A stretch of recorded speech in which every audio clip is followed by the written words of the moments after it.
Salam, salam la famille Outsider, j'espère que vous allez bien, vous êtes en paix, en santé, là vous êtes dans le monde. On se retrouve encore une fois avec Willou. On vient de sortir de la deuxième partie. Pour ceux qui ont eu l'occasion de voir en tout cas la première partie ou ceux qui ne l'ont pas encore vu, je vous invite à aller la voir. Un podcast exclusif, exclusivité. Franchement, 24 Under 24, les 24 meilleurs jeunes joueurs au monde en bas de 24 ans. Ça a été fun, donc je vous invite à aller voir la deuxième partie. Donc voilà, Willou, comment tu vas? La forme, tranquille, posé, tout va bien, mis à part ton club. C'est un Si je club de faisais tocard, mais le club, on n'en parlera pas. Ça, c'est la première chose. Et la deuxième, c'est que si je faisais des headlines, pour Facebook, là, genre les BuzzFeed de l'époque et tout, je dirais le pic 20 va vous surprendre.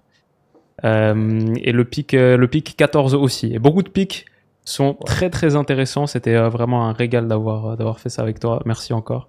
Et ouais, pour ceux que ça intéresse, en podcast, sur Spotify, toutes les plateformes, vous trouvez le 24 Under 24 édition, donc janvier 2025. Mais maintenant, je crois que on a beaucoup de choses à dire sur le gros truc de janvier 2025, quelque chose qui se passe rarement en janvier, qui s'est jamais passé en janvier en vrai.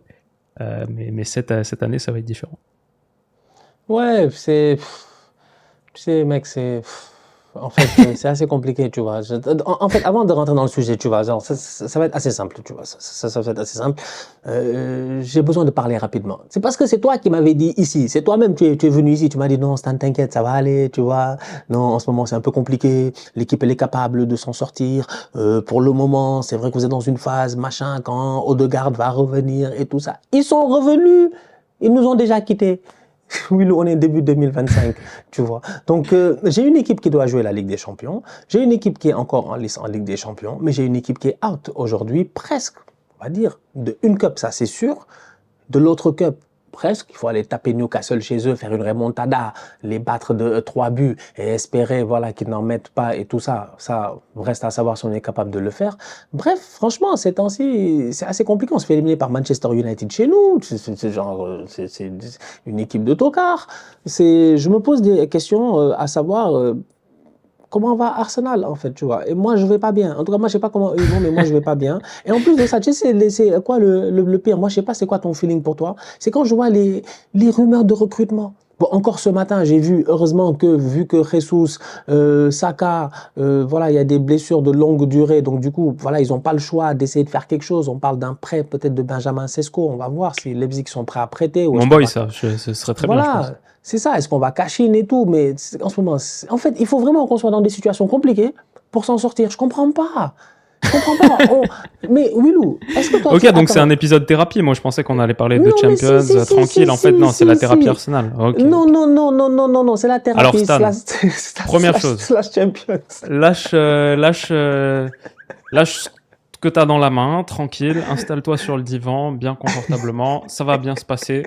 Et rappelle-toi déjà où vous étiez il y a 3 ans. Ok, première chose. Deuxième chose, euh, il y en a ici, notamment dans cette conversation, qui aimeraient bien supporter un club comme Arsenal, qui est deuxième de Première Ligue, avec 2 défaites en 21 journées, qui est sur une série de combien de matchs sans perdre là en Première Ligue? Genre plus de 10, non? Une équipe qui sort régulièrement des performances où ça relègue l'adversaire à 0,2 XG encaissé, 0,3.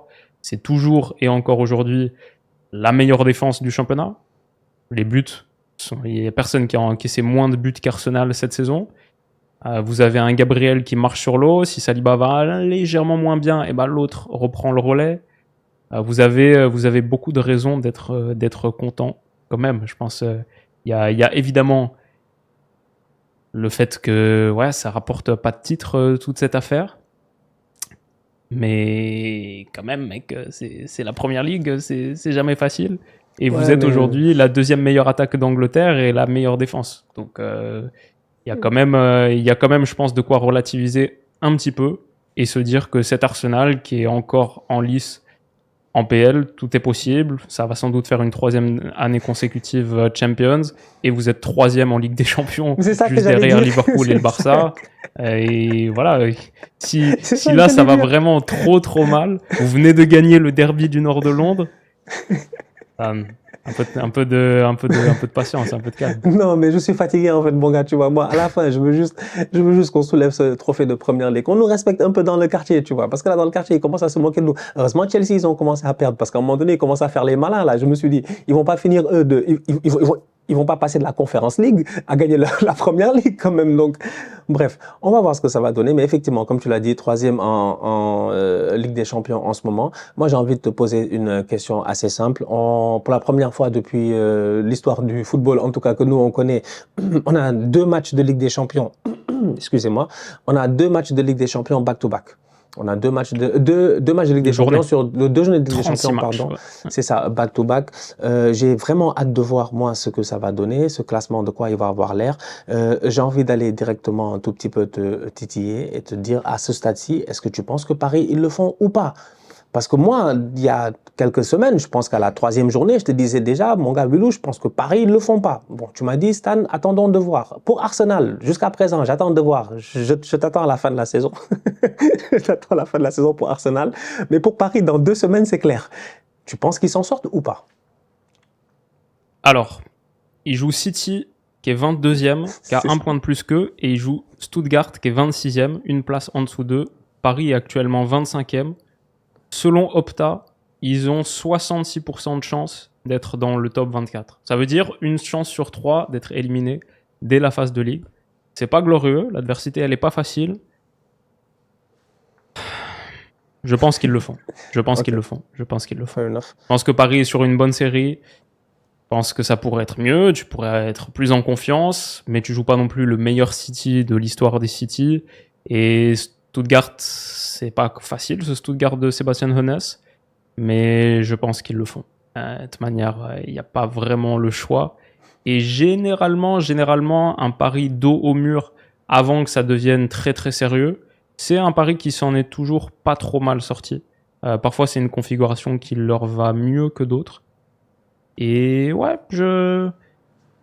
c'est un optimisme modéré sur Paris. Je pense que avec 3 points contre Stuttgart, ce serait suffisant dans une bonne partie des configurations. C'est pas sûr et certain que 9 points c'est suffisant, mais normalement c'est bon. 8 points par contre, c'est pas bon du tout. Il faut clairement battre Stuttgart, mais je veux dire, même avec une défaite contre Manchester City sur la 7e journée là, il serait encore en lice. Il pourrait encore le faire. Donc ça doit quand même te donner des motifs d'espoir. Ils sont pas obligés de faire un résultat contre City pour passer. Et je pense même que face à, par exemple, ils ont un tout petit peu de chance aussi parce que le Dynamo Zagreb, leurs 2 prochains matchs sont très difficiles. Déjà, ils jouent contre nous. Donc, on a intérêt, nous, à prendre nos 3 points face à Zagreb, déjà Arsenal. Et après, ils jouent face à l'AC Milan, je pense.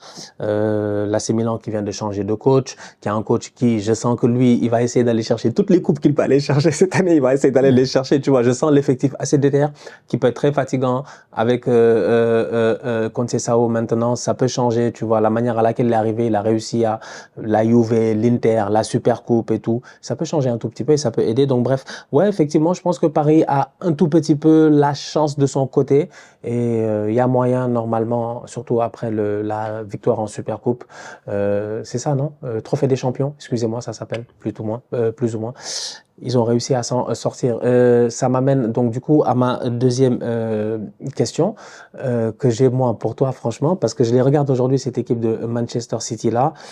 Encore une fois, on les a vus cette semaine. Ils se font reprendre à la dernière minute. C'est une équipe qui est pas du tout en confiance. On arrive vers la fin de la Ligue des Champions. Je pense que Manchester City fait partie des 24 normalement à la fin. Je pense qu'ils vont se gérer. Par contre, est-ce que, et là je te repose cette question-là, est-ce qu'ils sont capables d'arriver jusqu'au bout en fait, tu vois?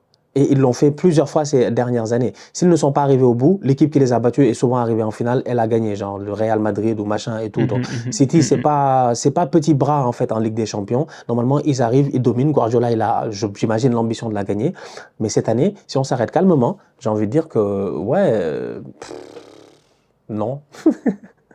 Il y a beaucoup de configurations où City se qualifie dans les 24 premiers, mais en bas forcément des 24 premiers, genre entre 18 et 24e. Mais dans quasiment toutes les configurations, comme le Real Madrid est aussi dans leur partie de ce classement-là, tu sais, Real est 20e, City est 22e, je pense que Real et City vont s'éviter en play-off. Et en vrai, je vois que des configurations quasiment, où City serait favori de son play-off, de son 16e de finale, même s'il terminait genre 23e, et que ce serait, je sais pas, si tu joues contre Lille ou Dortmund, je dis une bêtise, tu vois, City serait en vrai même net favori d'un affrontement comme ça, et après tu sais que ça peut dérouler. Il leur manquera toujours Rodri, donc en vrai, genre, sans Rodri, no party, hein, clairement on sait, c'est l'histoire de ce City-là. Donc non, je les vois pas aller jusqu'au bout. Pour moi, ils sont clairement pas dans le top 4 des favoris pour la victoire finale. Mais ils seront quand même pas trop loin derrière non plus. Je les mets dans mon top. Je les mets 8. dans mon top Normalement, City, ça fait 8, quart. c'est sûr, City, mais ça va faire j'hésite quart. même à dire top 6. Genre, peut-être même top.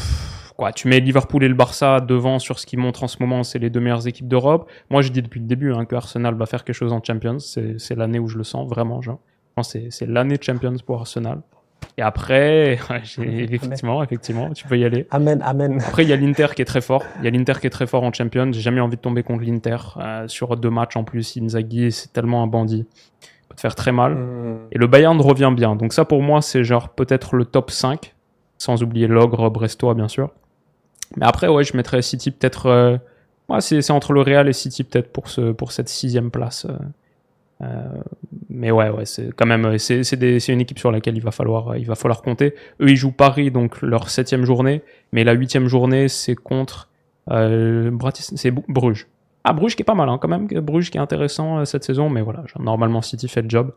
Et ouais, après, tout peut se passer. Après, avec cette équipe Manchester City, j'ai envie de dire qu'on sait tellement pas jusqu'à présent, ils sont encore en mode aléatoire. J'ai l'impression que les buts recommencent à venir, ça c'est déjà un point positif. Donc tu vois, de récupérer une certaine partie du terrain, donc la partie offensive, de te dire que Phil Foden, voilà, Kevin De Bruyne, ça va, tu vois. Donc il y a des gars qui commencent à revenir. Après, derrière, il y a toujours ces lacunes-là et toutes ces erreurs-là. C'est un peu ça qui me fait peur. Donc même face à des adversaires un peu plus petits, je me dis, ça reste à voir un tout petit peu. Ça m'amène au point, à cause de Manchester City, à ce point mercato-là, un tout petit peu, tu vois, Ligue des Champions, de se mettre à se dire, est-ce que tu penses qu'il y a des recrues qui vont venir, qui vont changer le game? On parle de Paris tout à l'heure, Vara qui arrive. Normalement, bon, Vara, je sais pas, je veux dire, il est en forme là. Il a joué avant-hier, donc il doit être capable de jouer la semaine prochaine face à Manchester City, tu vois.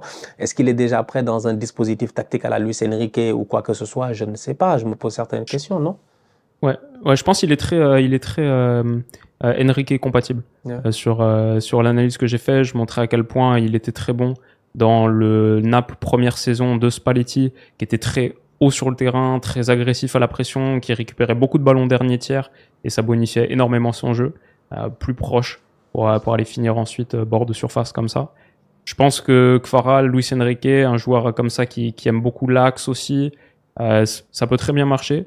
Mais maintenant, la question, c'est est-ce que ce sera Kvara contre Marmouche? Qu'est-ce que City vont faire sur le plan des défenseurs centraux? Je vois, ils prennent Vitor Reis, mais c'est pas pour tout de suite, mais gros prospect. Peut-être Roussanov aussi. Ils ont des ambitions sur ce mercato hivernal.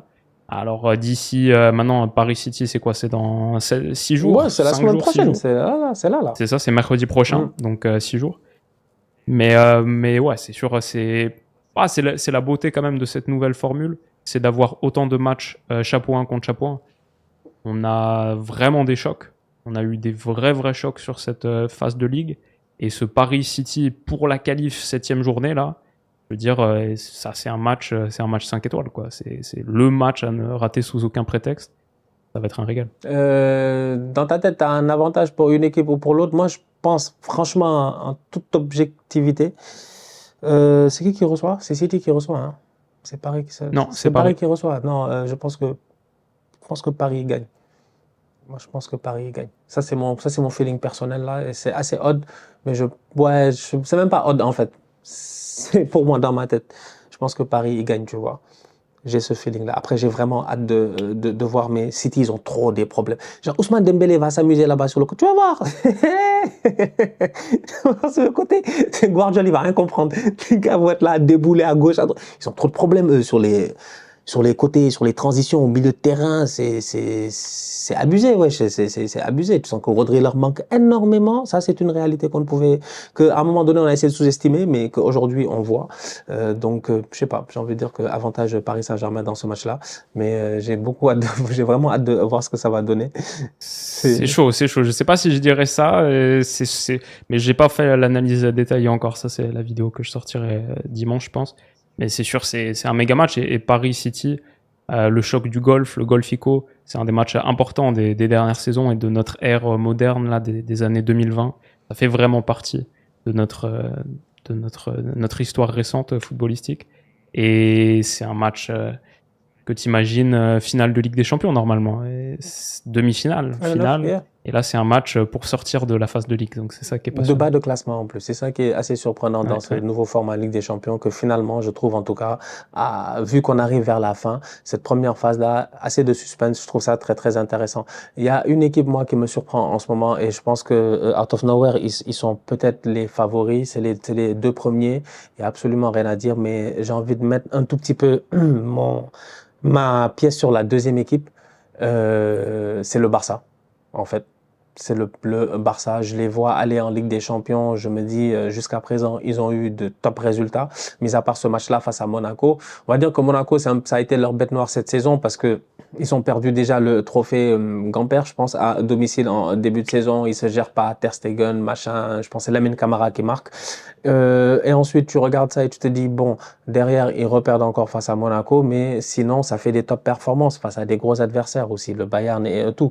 Donc, quand on voit les performances aujourd'hui de Lamine Yamal, je pense que calmement, mais vraiment très, très calmement, tu vois, avec beaucoup de lucidité, parce que la seule chose qu'on peut dire, c'est est-ce que les boys vont se blesser? Mais moi, j'ai plus de doute, par exemple, par rapport au niveau et au talent. Donc, je pense que cette équipe-là, aujourd'hui, elle est capable d'aller jusqu'au bout. Tu vois, s'il n'y a pas de blessure, j'ai pas de doute, en fait, d'une baisse de forme. Tu sais, à un moment donné, j'ai eu ce problème-là. Et là, on parle de Ligue des Champions. Je trouve ça intéressant parce que le match qui m'a un tout petit peu marqué, c'était le match face à l'Inter, du Barça face à l'Inter. En fin de rencontre, un Ansu Fati qui rentre, à Giuseppe Meazza qui vient, qui claque une frappe et tout. Et je pense qu'ils gagnent ce match-là ou ils égalisent ou un truc comme ça. Je me rappelle plus. C'était il y a genre 2 ans, tu vois. Et je regarde aujourd'hui Lamine Yamal, je regarde Pedri, je regarde toute cette génération de Hansi Flick là. Je me dis, ils ont une marge d'erreur. Et donc, ils vont faire des erreurs et tout. Mais en réalité, est-ce que Hansi Flick est capable d'amener cette équipe-là jusqu'au bout?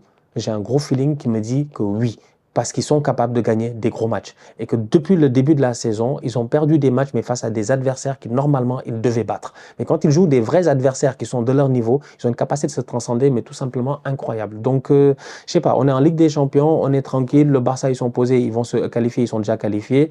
Mais à ce stade-ci de la compétition, j'ai envie de dire que j'en fais peut-être mon favori numéro 1, tu vois. Intéressant. Le seul point négatif que je mettrais sur le Barça, c'est de attention à pas trop s'enflammer après une victoire dans le Classico, parce que ça a évidemment énormément d'impact. Mais si on oublie le fait que c'est un Classico, on voit qu'en face, c'est une équipe qui est quand même très très déséquilibrée. Et ce Real-là, le battre, je veux dire, évidemment, c'est un Classico, etc. Mais c'est pas une victoire plus difficile ou pour moi qui signifie plus de choses que, par exemple, ce qu'ils ont fait contre le Bayern. Ça, pour moi, c'était au-dessus. C'est le seul truc où je dirais, faut juste mesurer un petit peu. Sinon, tout le reste, je suis tellement d'accord. Parce que la première chose que je dirais, c'est les défaites, par contre, qu'ils ont eues. Il y en a pas mal. Honnêtement, ils auraient pas mérité de perdre. Contre l'Atlético Madrid, le 2-1, normalement, tu rejoues ce match 10 fois, ils le gagnent 9 fois. Contre l'AS Monaco, tu disais la défaite en Champions, ils sont à 10 très très vite. Et ça, c'est un contexte de match, bon, c'est assez compliqué. Et après, c'est juste Hansi Flick, je suis d'accord avec toi. Hansi Flick, première année avec le Bayern, et bah boum.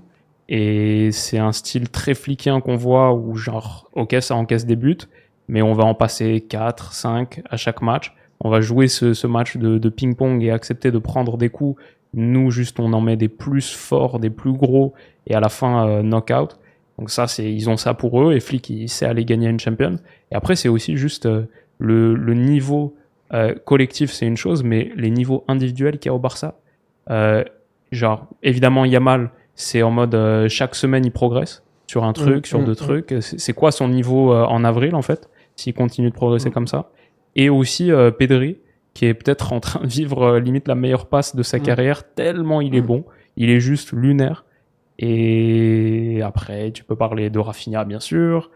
Tu peux parler de tous les autres que tu veux. Mais avec ces performances individuelles de ce niveau-là, tu te demandes vraiment...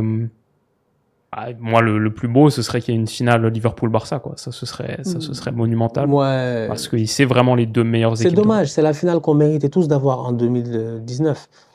C'est juste dommage, ils sont tombés en demi-finale, mais ça aurait été dû être parce qu'on est tombé Liverpool-Tottenham après. C'était quoi? C'était Tottenham City et Liverpool-Barça, c'est ça, c'est le Liverpool-Barça, le aller-retour là, la remontada, Ousmane Dembélé qui rate l'action à la dernière minute au Camp Nou, Messi qui est à terre, qui se dit à ce moment-là, peut-être que ça va changer quelque chose, je ne sais pas. Jordi Alba qui pleure dans les vestiaires, Wijnaldum, machin, je sais pas quoi, Divock Origi, Trent Alexander-Arnold, c'est quand même Liverpool-Barça, ouais, moi j'aime, c'est dommage, j'aurais aimé cette année-là que ce soit, c'était ça en fait la finale. La dernière fois j'étais en train de repenser à ça, j'étais comme, ouais, 2019, Liverpool-Tottenham. Ouais, tu sais, on avait fait cette vidéo sur genre les 10 choses qu'on changerait dans l'histoire récente du foot. Et moi, j'aurais fait cette finale, même si j'ai adoré la qualif de Liverpool, c'était un des très très grands moments. J'aurais fait une finale, je pense, au lieu de Liverpool-Tottenham, j'aurais fait Ajax-Barça, la finale Cruyff. Parce que l'Ajax, ils se font sortir par le triplé de Lucas Moura, là, le scénario un peu fou. Mais cette année-là, ça aurait dû être l'Ajax au minimum contre Liverpool.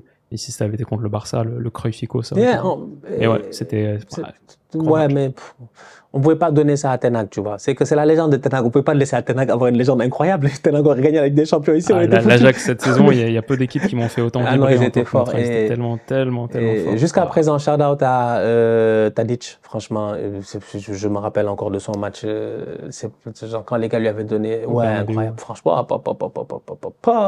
la transversale de Ziyech, le ballon qui a failli sortir. Oh, mais ils étaient fous. Van de Beek qui a jamais retrouvé ce niveau-là non plus. Même le tonton Lachon, Frenkie, Matthijs de Ligt, Mazraoui. Lachon, il était très fort. Son coup franc direct, ouais. Après il est parti au Torino, non, au Genoa, je crois. Il allait en Italie là. C'était un peu truc. La Sochaux. Non, franchement, une équipe très très. Qu'est-ce qu'il y avait d'autre? Les Blind, Onana. Ouais, c'est ça. Mazraoui, Tagliafico, tout ça, hein, normal. Delict, c'est une équipe de guerriers, quoi. Vraiment une équipe anormalement talentueuse. Ah non, et David Neres qui en ce moment est en train de faire quand même une très bonne, très très belle saison. J'ai envie de parler un tout petit peu des petites équipes là, tu vois, pour finir avec eux, parce que ouais, franchement, à ce stade-ci, on sait que normalement, bon, ça va, c'est tranquille. Mais dans les petits, est-ce que tu penses qu'il y aura des déçus? Je pense que pour toi, côté français, ça va, c'est tranquille. Brest et Lille, ils sont safe.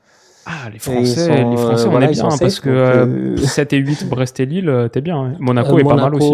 16e, 10 points, ils sont qualifiés, c'est sûr. Ils sont safe aussi. Si Paris le fait, t'as 4 Français quand même déjà. C'est ça, hein, c'est ça. C'est ce que je disais dans ma vidéo de Bonne année 2025, c'est le printemps français. Ce qui, dans un monde normal, n'existe jamais, tu vois. Genre, normalement... Ah bah 4 clubs français en play-off, en tour à élimination directe de Ligue des Champions, ouais c'est sûr ça arrive pas souvent. Donc c'est ça que je trouve assez intéressant. Donc je me dis bon, je pense que pour les Français ça va. Donc là où ça devient un peu décevant finalement, c'est de regarder ces équipes-là en qui tu avais pas mal d'espoir et qui finalement ne s'en sortent pas. Girona, je suis assez déçu.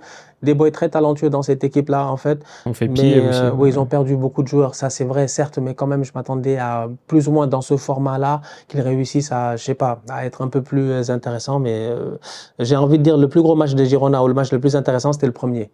C'était le premier.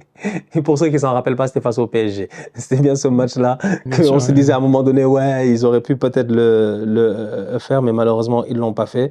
Leipzig aussi, anormalement décevant. Ça c'est sûr. Ça, ce qui permet aussi peut-être à Leipzig peut-être de perdre certains joueurs durant ce mercato. On va voir ce que ça va donner parce que je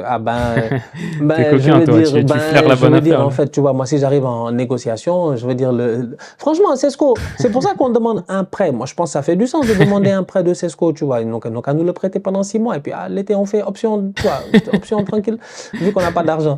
Donc d'où est-ce que ça prête ton top prospect, allez, tu le lâches en prêt comme ça, allez, payez le salaire et ça va. Mais sauf avec option d'achat obligatoire. Il faut sortir les billets, Stan. Il faut sortir les billets pour Šeško, un des 9 les plus prometteurs de la planète. Franchement, je pense qu'aujourd'hui, ça va pas partir en bas de quoi. Les Allemands, là, faut négocier à partir de combien? 50 millions peut-être aujourd'hui, je pense. Ouais, bien sûr, surtout quand t'es Arsenal, t'inquiète, ils savent que... Et voilà. Hein. C'est la PL. S'ils vous le vendent pas 50 à vous, ils vendront 50 à quelqu'un d'autre. Tu sais, non, Faut payer, c'est ça. difficile. Franchement, c'est assez compliqué. Tu sais que mon prochain match, c'est Aston Villa. Ouais.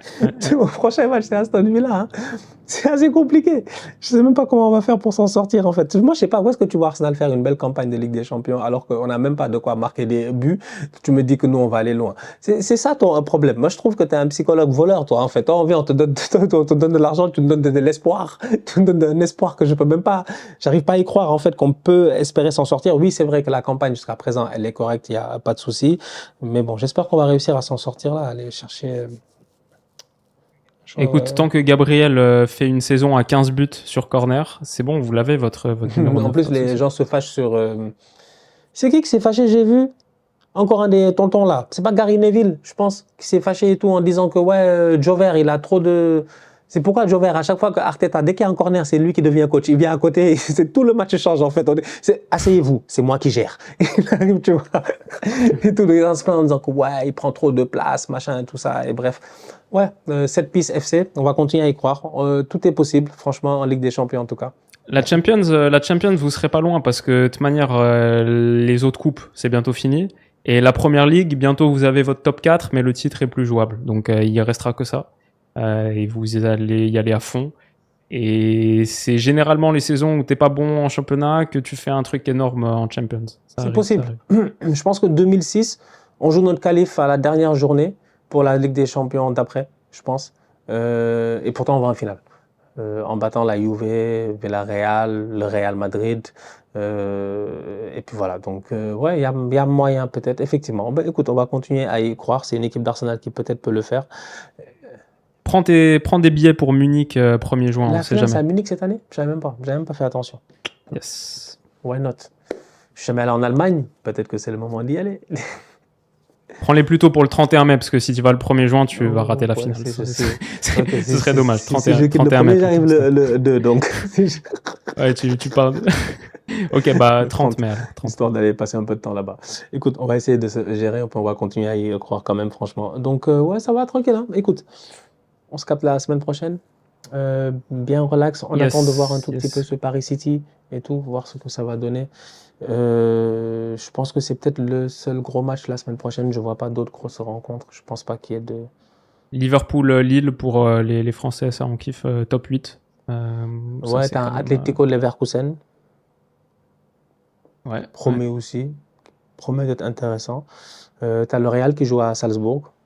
Ils doivent quand même se qualifier. Qui joue face à Salzbourg, pardon. Ils doivent quand même se qualifier, mais on ne sait jamais avec eux. Donc, ouais, ça donne quand même pas mal de matchs assez intéressants. Sincèrement, assez intéressants. Et je sais pas, là, c'est Milan qui m'intéresse ces derniers temps. Depuis l'arrivée de Conceição, là, je sais pas, j'ai un feeling. Aussi, je me méfie d'eux. Je sais pas pourquoi. En tout cas, bon, la famille, on se capte dès la semaine prochaine, très bientôt, pour une nouvelle vidéo. D'ici là, en espérant qu'Arsenal aille bien. Non, franchement, en espérant qu'Arsenal aille bien, quoi. Franchement, en espérant juste qu'Arsenal aille bien. Parce que... Mais oui, ça va aller. D'ailleurs, on est le 16 janvier aujourd'hui. Il reste 2 semaines avant la fin du mercato. Donc, s'il vous plaît, gérez-vous. Franchement, le 9, le buteur, le renard des surfaces. On n'a besoin que de ça. La famille, on se capte très bientôt pour une nouvelle vidéo. D'ici là, on continue à liker, on continue à partager. On s'abonne. On est ensemble, on reste en santé. C'est toujours le plus important. Bisous. Southside.